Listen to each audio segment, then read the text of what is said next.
Olá pessoal, na aula de hoje nós iremos estudar sobre a construção de argumentos, tá? Então nós iremos continuar estudando o desenvolvimento e a construção de argumentos está ligada aí ao desenvolvimento. Então nós iremos aprender como argumentar dentro do nosso texto.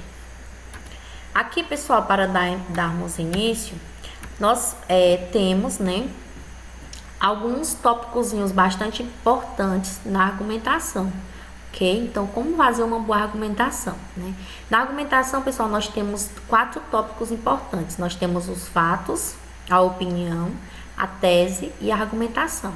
O fato é quando alguma coisa aconteceu, né? Então, até coloquei aqui um exemplozinho sobre o mensalão, né? Que desviou mais de 100 milhões, né? De acordo com os laudos da Polícia Federal.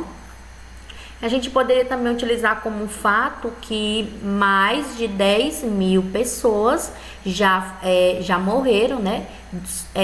Aí pela Covid-19. Então também isso é um fato, né? A opinião é algo que você acredita, né? Ela é totalmente pessoal.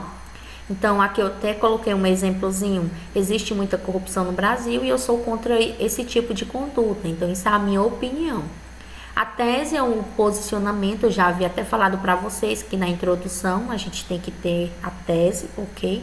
É o meu posicionamento em relação a um assunto, a um tema, tá? E também isso quer dizer que a gente defende e deseja convencer as pessoas, né? Então a nossa tese, ela tenta convencer as pessoas, até porque o texto dissertativo, ele tem como propósito, né, defender uma ideia.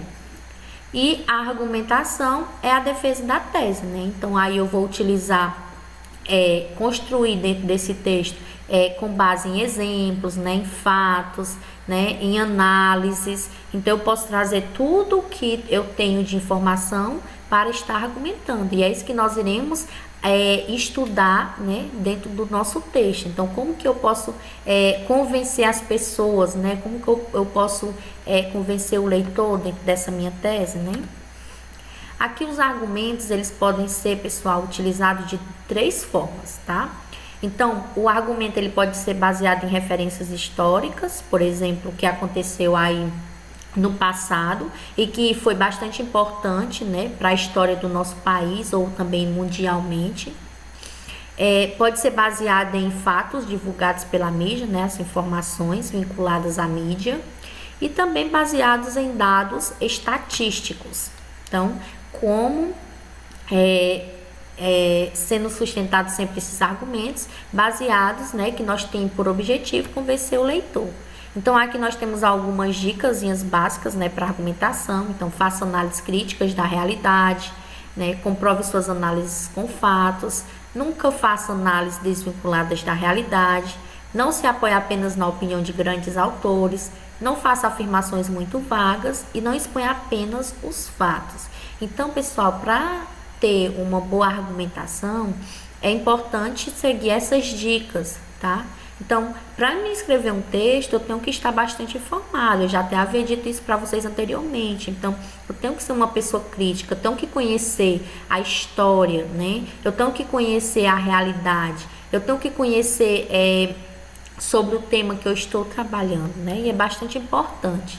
E aqui nós iremos, pessoal, a partir de agora, estudar os 4 tipos de argumentos, né? Que eu coloquei aqui para vocês, que eu posso estar utilizando no meu desenvolvimento. Então, eu tenho causa e efeitos, que eu posso estar utilizando dentro do meu texto. Então, um parágrafo de causa e outro de efeito. Ou então, eu posso estar trabalhando isso lá no outro parágrafo também, as consequências, né? Então, aqui nesse modelo, você irá apresentar os motivos, os porquês, as razões de um determinado problema acontecer. E em seguida, as consequências, os resultados e os desdobramentos, né? Então, aqui, pessoal, dentro desse argumento, eu utilizei um parágrafo aí retirado de uma redação, né, que ela utilizou lá no desenvolvimento. Então colocou-se assim, o tema, pessoal, era obesidade, tá? Então ela colocou assim, a autora: é importante pontuar de início a omissão do meio acadêmico quanto à má alimentação dos jovens, né? Aqui, Kant o ser humano é tudo aquilo que a educação faz dele. Ela utiliza até essa frase aí, veja que dentro desse argumento ela já utilizou logo desde o início, né? Colocou aí uma frase, uma citação de um autor, né? Ela dá continuidade a isso, ó. As escolas brasileiras, entretanto, negligenciam a saúde dos estudantes ao não instruí-los sobre os riscos da obesidade e a forma de preveni-lo. Como reflexo, né? Veja que ela já colocou aí uma causa, ok? E ela coloca aí o efeito, né? Como reflexo de uma população ignorante frente aos hábitos alimentares ideais. 8,4% dos adolescentes obesos e mais de 30% das crianças apresentam excesso de peso, segundo pesquisa recente do Ministério da Saúde. Então, isso, pessoal, que eu falo sobre argumentar. Então, veja que essa autora desse texto, ela foi bastante feliz, tá? Neste texto. Porque ela utiliza uma citação de um autor, ela trabalha esta citação, tá? Porque não adianta eu só colocar a citação, ela tem que ser trabalhada dentro do texto. Ela coloca aí dados estatísticos e ela ainda cita a fonte da pesquisa. Então, argumentar é isso. Eu preciso ter informações para eu colocar dentro desse texto. Então, se eu dissesse a vocês que 30% das crianças apresentam excesso de peso, ficaria uma informação vaga. Mas veja que eu citei a fonte dessa pesquisa. Então, é isso que nós devemos fazer. Operadores argumentativos que eu posso estar utilizando nesse tipo de argumento é porque, já que, visto que, né? Então, são alguns que eu posso estar utilizando. Aqui nós temos ainda, pessoal, o argumento de exemplificação, ok? Então, eu posso utilizar exemplos dentro do meu texto, né? Como argumentos. Então, veja aí, ó. Em 2013, milhares de manifestantes ocuparam as ruas da capital de São Paulo em reivindicação por melhorias e redução dos preços dos transportes públicos. Nota-se como fatores socioeconômicos também são responsáveis pelos casos. A Revolução Francesa, por exemplo, é considerado símbolo de liberdade, igualdade e fraternidade. Então, veja que aí ela colocou, né, um exemplo falando sobre a Revolução Francesa. Então, é até uma alusão histórica, né? São informações históricas que ela coloca dentro desse argumento. Então, sempre que quando a gente vai, por exemplo, utilizar uma exemplificação, a gente tem que utilizar um conectivo, pessoal, que dê a entender que é um exemplo. Então, veja aí que ela utilizou, por exemplo, né, um conectivo que vai exemplificar. Eu posso estar utilizando também para contextualizar, né, a exemplo de como acontece no caso, né? Então, os conectivos, eles são bastante importantes dentro do texto, porque eles são um elo de ligação. Até já havia falado na aula anterior para vocês. Aqui nós ainda temos, pessoal, a enumeração. Então, eu posso utilizar a enumeração para enumerar uma série de fatos que comprovam a relevância do que você está defendendo, tá? Então, veja que aqui também é importante, pessoal, os operadores argumentativos. Então, vamos lá, um exemplo de enumeração. Em primeiro lugar, é imprescindível ressaltar como a carência de medidas públicas gera a ocorrência de tal problema em sociedade. De acordo com Jean Rebos, filósofo alemão, para que haja comunicação plena e o acordo de interesses, deve-se existir o agir comunicativo. Pessoal, percebam que dentro do meu desenvolvimento, desses exemplos citados, a gente tem, pessoal, vários exemplos de citações, de frases que eu posso estar utilizando dentro do meu texto para que ele seja desenvolvido. Então, também é interessante que vocês já pesquisem aí algumas frases, né, que eu posso contextualizar dentro de qualquer tema, né? Por exemplo, frases que falam sobre a educação, elas são bastante pertinentes nesse tipo de texto, porque em qualquer tipo de tema é importante a educação. A educação exerce um papel fundamental na nossa vida, é a nossa base, né? Então, é importante que nós tenhamos informações para vinculá-las dentro do meu texto, ok? Então, pode ver até alguns autores, né, que vocês possam utilizar, obras, livros que vocês leram. Tudo isso, pessoal, faz parte de referências e também faz parte aí do contexto que vocês estão inseridos, tá? Das informações que vocês têm no dia a dia, né?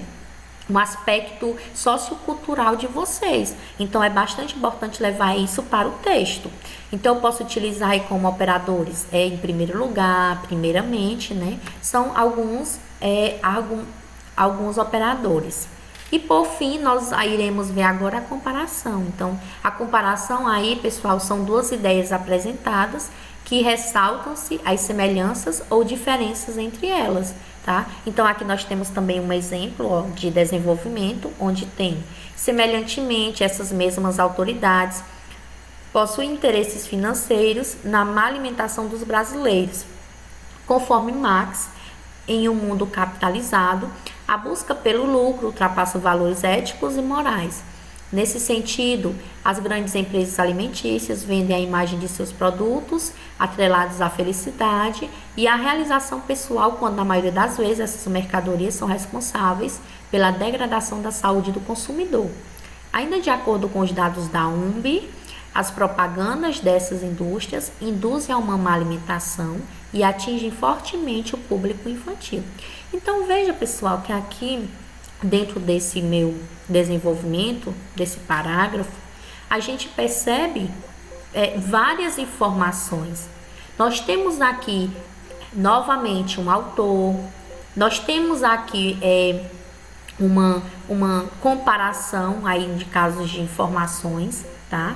A gente tem aí citação, no caso cita a UNB, e veja que argumentar é isso. Eu preciso ter vinculado dentro do meu texto informações que deixem o leitor, né, que convençam o leitor que eu sei estar defendendo esta minha tese, que eu conheço sobre o tema. Então, eu tenho que explanar isso de forma que o meu texto, além da estrutura dissertativa, eu realmente fui argumentador. Eu consegui argumentar dentro do meu texto. Então, eu não posso escrever por escrever, ok? Aqui nós finalizamos essa parte de construção de argumentos. Vocês podem estar pesquisando aí temas da atualidade que podem cair na redação do Enem. Fontes de informações, vocês têm que se informar muito, pessoal, ler bastante. Vejam aí em sites, né? Tem até no YouTube um videozinho sobre as coisas que aconteceram aí no Brasil e no mundo, tá? Uma retrospectiva. Nós sabemos que o tema do momento aí é sobre a pandemia, mas a gente não pode ficar preso somente a isso, tá? Então, nós temos que ver outras coisas que aconteceram no nosso país também e no mundo, ok? Então, na próxima aula, a gente irá dar continuidade, tá? Então, até mais, ok, pessoal?